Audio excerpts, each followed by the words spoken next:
What?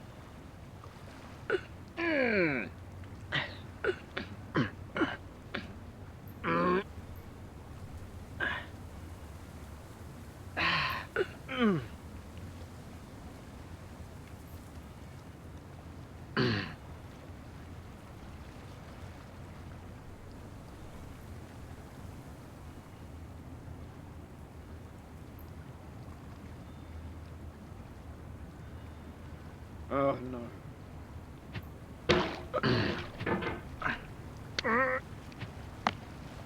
There's no feeling more intense than starting over.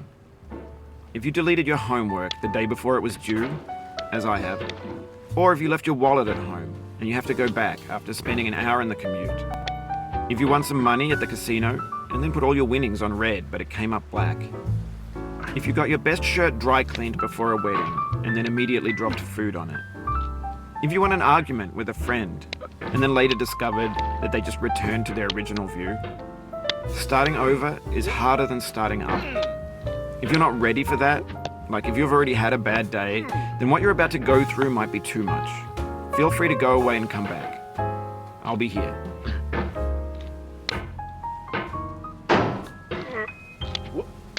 Alright, thanks for coming with me on this trip. I'll understand if you have to take a break at any point. Just find a safe place to stop and quit the game. And don't worry, I'll save your progress, always. Even your mistakes. This game is a homage to a free game that came out in 2002, titled Sexy Hiking. The author of that game was Jazzuo, a mysterious Czech designer who was known at the time as the father of B games. And B games are rough assemblages of found objects. Designers slap them together very quickly and freely, and they're often too rough and unfriendly to gain much of a following. They're built more for the joy of building them than as polished products. In a certain way, Sexy Hiking is the perfect embodiment of a B game. It's built almost entirely out of found and recycled parts, and it's one of the most unusual and unfriendly games of its time. In it, your task is simply to drag yourself up a mountain with a hammer. And that act of climbing, in the digital world or in real life, has certain essential properties that give the game its flavor. No amount of forward progress is guaranteed.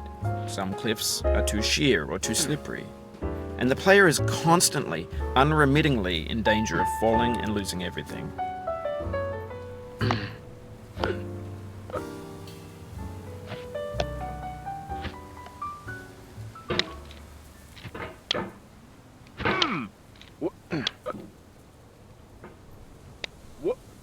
Oh, you just lost a lot of progress. That's a deep frustration, a real punch in the gut.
What?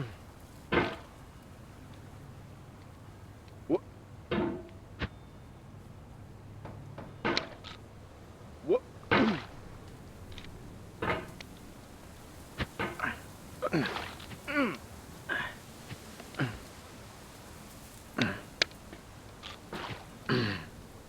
Anyway, when you start sexy hiking, you're standing next to this dead tree that blocks the way to the entire rest of the game.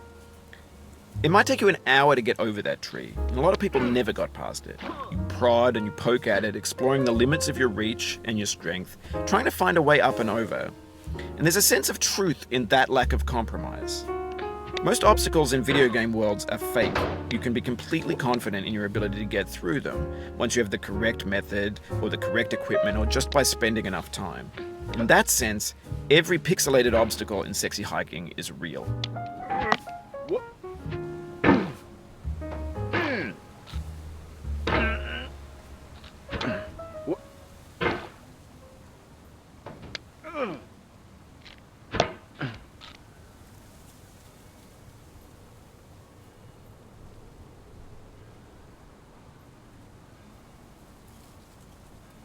What?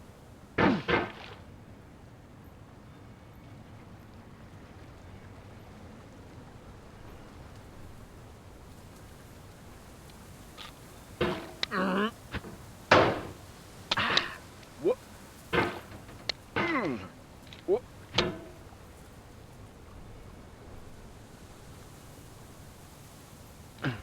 What?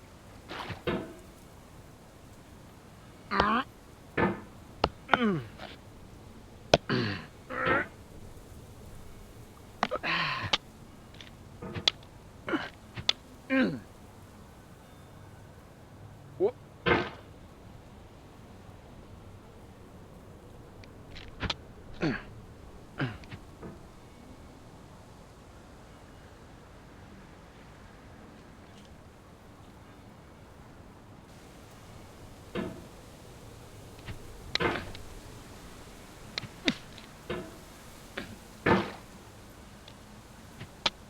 The obstacles in sexy hiking are unyielding, and that makes the game uniquely frustrating. But I'm not sure Jazzuo intended to make a frustrating game. The frustration is just essential to the act of climbing, and it's authentic to the process of building a game about climbing. A funny thing happened to me as I was building this mountain. I'd have an idea for a new obstacle, and I'd build it, test it, and it would usually turn out to be unreasonably hard. But I couldn't bring myself to make it easier. It already felt like my inability to get past the new obstacle was my fault as a player rather than as a builder. Imaginary mountains build themselves from our efforts to climb them, and it's our repeated attempts to reach the summit that turns those mountains into something real.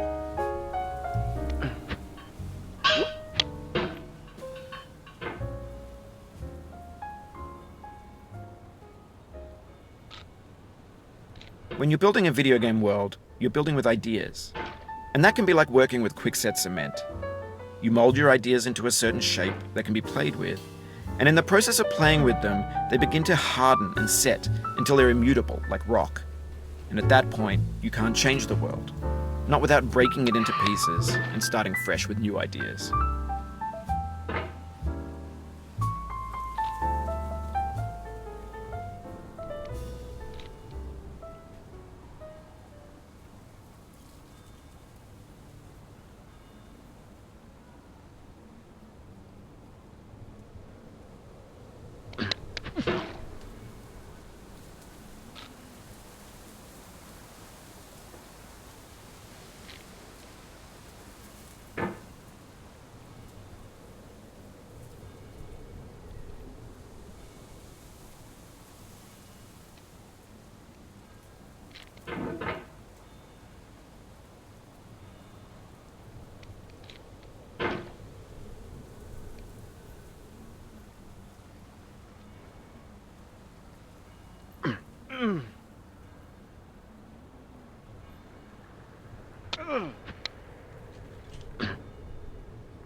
You've done this part before. You know it's possible. Just do what you did the first time.